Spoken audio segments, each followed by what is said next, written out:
Bonjour. Il faut qu'un ambassadeur européen s'y fasse tuer pour que, tout à coup, soudain brusquement, le reste du monde se souvienne que le Kivu subit une guerre meurtrière depuis des années. Pourtant, la mort est quotidienne dans cette région. Des civils sont tués par centaines, des femmes violées, saccagées, des enfants enlevés et mis en esclavage. Les chiffres sont énormes. Les hommes, les femmes, les enfants meurent à une cadence que même des concepteurs de jeux vidéo n'auraient pas osé imaginer.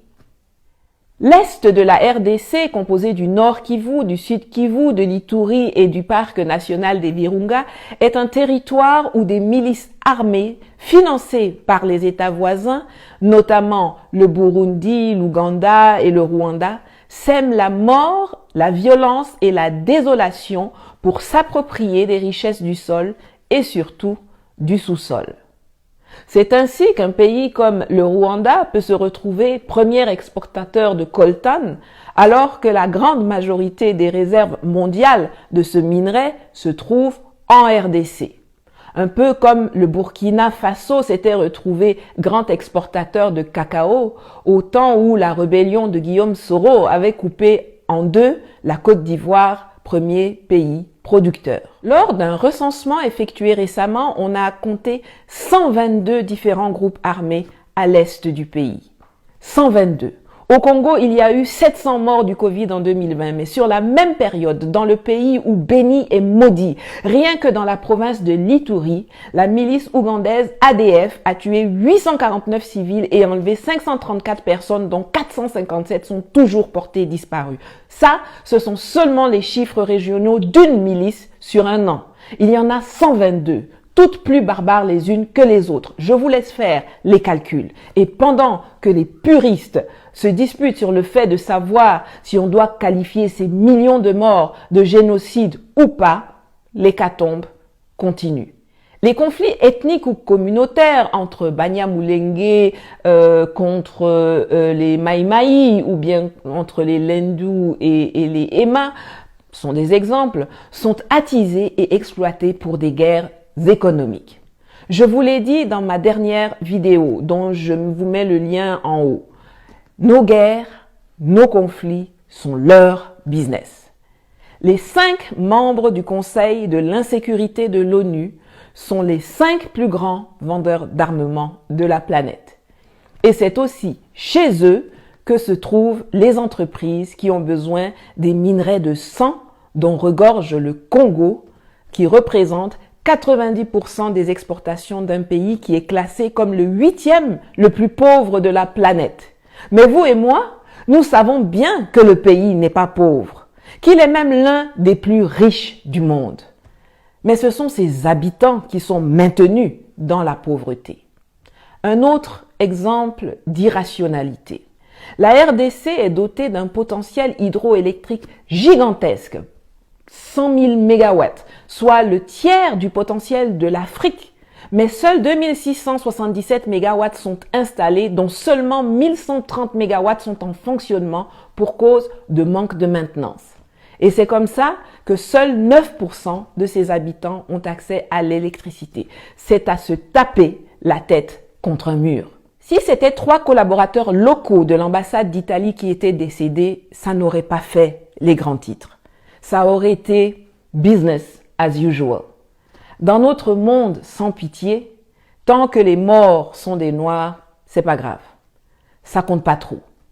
Ils sont comme ça, les Africains, toujours à se faire la guerre ou bien à mourir de famine. L'essentiel n'est-il pas qu'ils n'arrivent jamais en Europe? Alors qu'ils meurent dans les forêts du Congo ou bien au fond de la Méditerranée, c'est kiff-kiff, bourricot.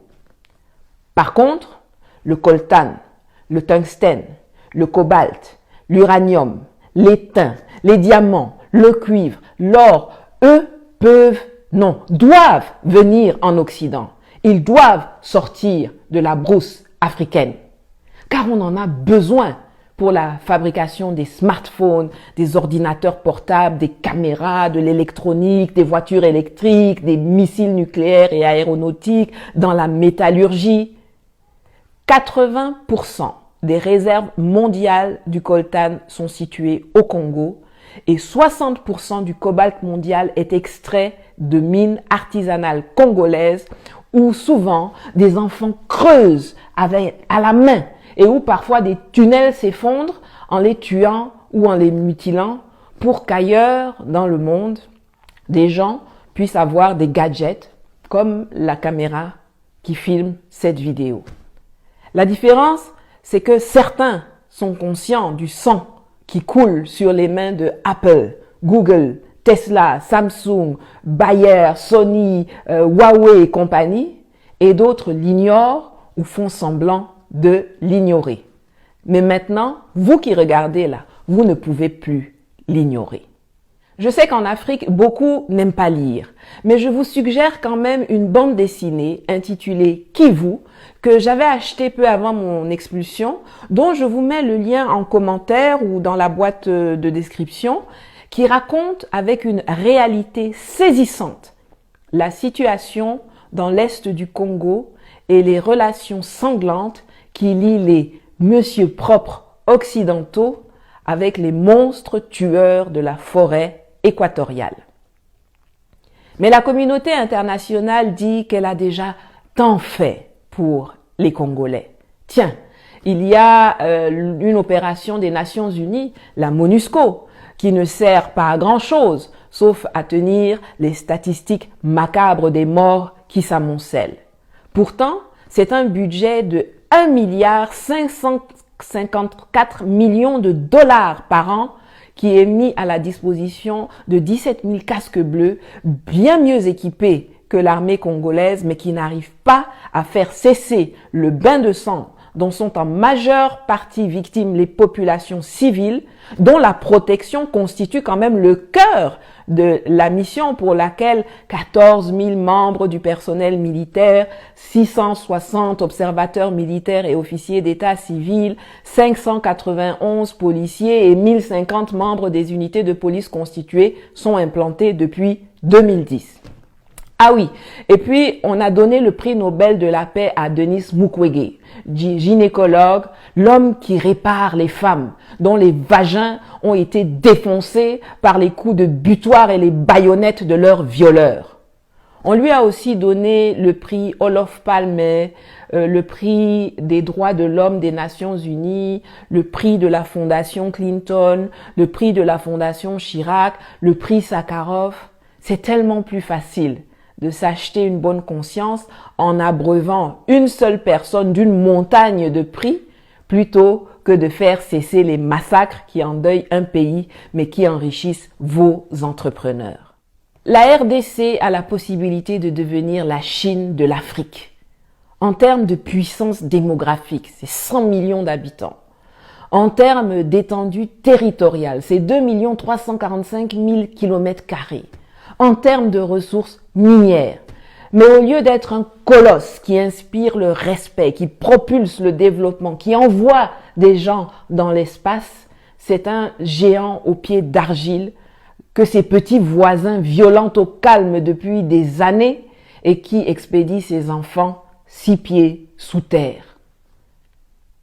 Alors c'est vrai, l'extérieur a sa part non négligeable de responsabilité.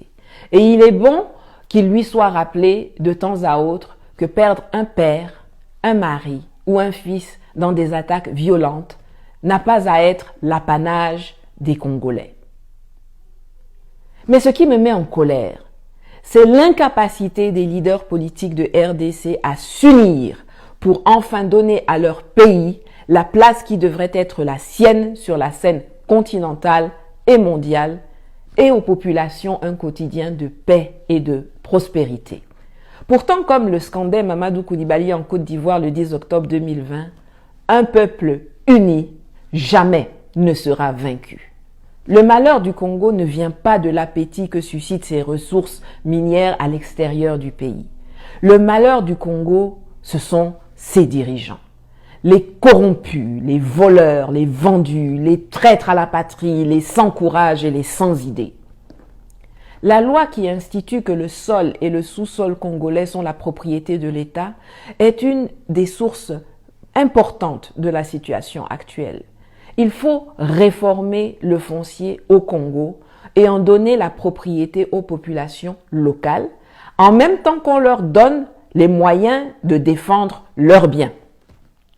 Je mettrai à la fin de cette vidéo le lien d'une de Mamadou Koulibaly qui explique sa proposition de réforme du foncier en Côte d'Ivoire, qui peut être, pourquoi pas, la base d'une réflexion pour le Congo. Nous, Africains, ne pouvons pas faire comme si le Congo, c'est juste les sapeurs et la rumba cadencée. Depuis quelques semaines, c'est le président congolais Félix Tshisekedi qui a pris la tête de l'Union africaine. Cela va être difficile pour lui d'être crédible dans cette fonction si en parallèle, la situation n'évolue pas positivement dans son propre pays.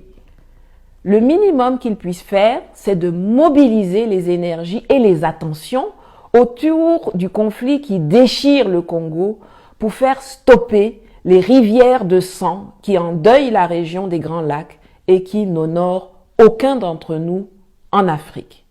C'est d'obtenir les moyens de former et d'équiper l'armée congolaise pour sécuriser la zone de l'Est, qui sert aussi de base arrière à des rébellions qui cherchent à renverser les gouvernements des pays limitrophes.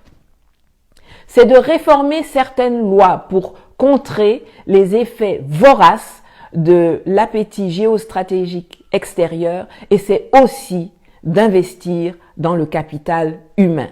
La tâche n'est pas aisée, mais il faut que l'on puisse sentir la volonté inébranlable d'aller au charbon pour renverser la vapeur. Souhaitons-lui de réussir. Aidons-le à réussir, car ce sera l'Afrique qui gagnera. Très peu de médias ont donné le nom du chauffeur décédé hier.